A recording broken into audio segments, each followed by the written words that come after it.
조선 중기 한 남자가 경복궁의 높은 문턱을 넘습니다. 종일품 좌찬성 반석평. 그의 관복에서는 위엄이 서려 있고 그의 한마디에 수많은 관료가 머리를 조아립니다. 하지만 그의 뒷모습을 지켜보는 차가운 시선이 있다면 어떨까요?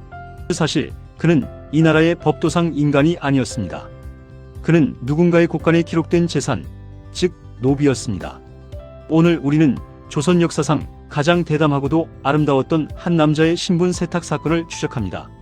1400년대 후반 어느 가난한 양반가의 노비 집안에서 한 아이가 태어납니다. 이름조차 없던 아이.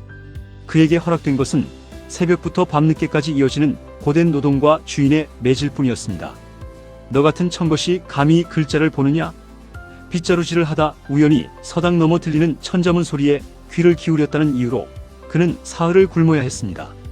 조선의 신분제는 견고한 바위 같았고 노비의 자식은 죽어서도 노비로 남는 것이 순리였습니다.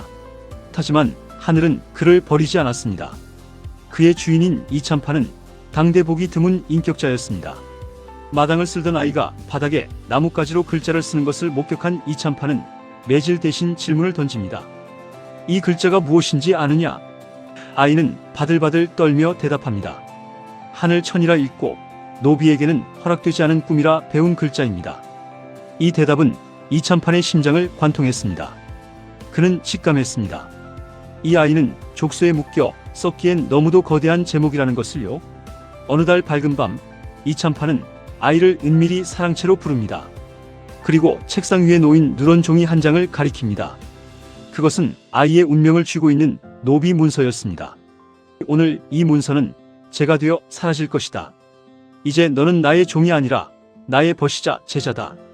주인은 제 손으로 노비 문서를 촛불에 갖다 댑니다. 종이가 타들어가며 나는 매캐한 연기는 아이에게는 생전 처음 맡아보는 자유의 향기였습니다. 이참판은 아이를 먼 지방의 양반가인 반씨 집안의 양자로 보냅니다. 성도 이름도 없던 아이는 이제 반석평이라는 당당한 이름을 얻게 됩니다. 하지만 이것은 목숨을 건 도박이었습니다. 만약 신분을 속인 사실이 들통난다면 반석평은 물론 그를 도운 이참판의 가문까지 멸문지화를 면치 못할 일이었죠. 석평은 매일 밤 자신의 손바닥에 새겨진 굳은 살을 보며 다짐했습니다. 나를 살려준 저 불길을 헛되이 하지 않으리라. 남들이 잠든 시간 석평은 기름 살 돈이 없어 개똥벌레를 모아 책을 비추며 공부했습니다. 겨울이면 얼음장 같은 방바닥에 발을 담가 졸음을 쫓았고 여름이면 쏟아지는 잠을 참으려 허벅지를 바늘로 찔렀습니다. 그에게 공부는 학문이 아니라 생존이었습니다.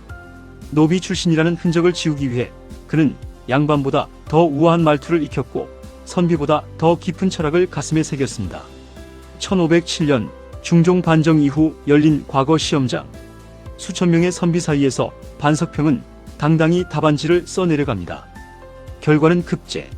노비의 자식이었던 그가 임금이 내린 어사화를 머리에 꽂고 도성을 가로지릅니다.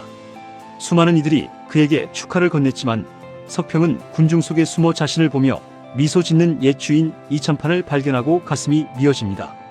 하지만 아는 척을 할 수 없었습니다. 그것이 두 사람이 약속한 유일한 규칙이었으니까요.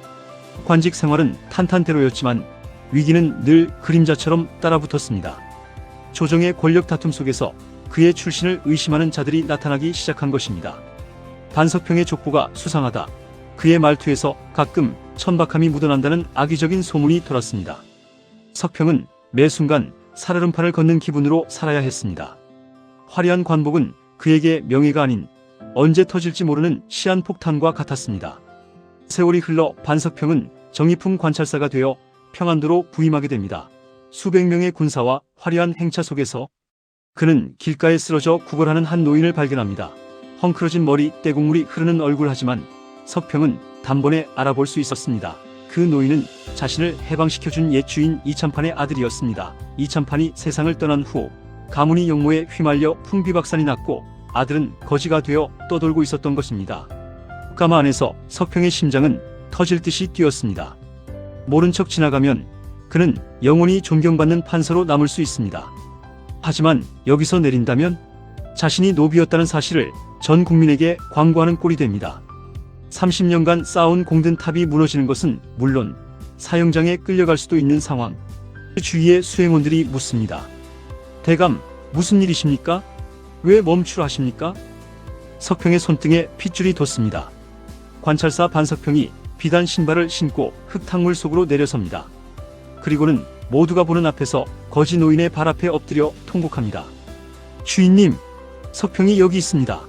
저를 알아보시겠습니까? 도성은 정적에 휩싸입니다. 고고한 판서 대감이 길거리 거지에게 큰 절을 올리며 주인이라 부르는 이 기이한 광경에 구경하던 백성들은 눈을 의심합니다. 이 충격적인 소식은 곧바로 임금의 귀에 들어갑니다. 조정은 벌집을 건드린 듯 일어났습니다. 나라의 법도를 어기고 신분을 속인 반석평을 당장 처형하십시오. 대신들의 상소가 빗발칩니다. 하지만 중종대왕은 조용히 반석평을 부릅니다. 석평은 이미 관복을 벗고 소복 차림으로 입궐합니다. 죽음을 맞이할 준비가 된 것이었죠. 석평아, 어찌하여 그런 무모한 짓을 했느냐? 왕의 질문에 석평은 고개를 숙이며 답합니다. 신은 본래 짐승과 같은 노비였으나 저분의 가문 덕에 인간이 되었습니다. 인간이 되어 인간의 도리를 저버린다면 그것이야말로 신이 다시 짐승으로 돌아가는 일입니다. 죽여주시옵소서. 이 한마디에 대궐안은 무거운 침묵에 잠깁니다. 중종은 자리를 박차고 일어나 선포합니다. 조선은 예의 나라다. 자신의 목숨이 위태로운 순간에도 은혜를 잊지 않은 반석평이야말로 이 나라가 필요로 하는 진정한 선비다. 그의 관직을 유지시키고 이 일을 비방하는 자를 엄벌에 처하겠다. 이것은 신분제 사회였던 조선에서 일어난 기적과도 같은 판결이었습니다.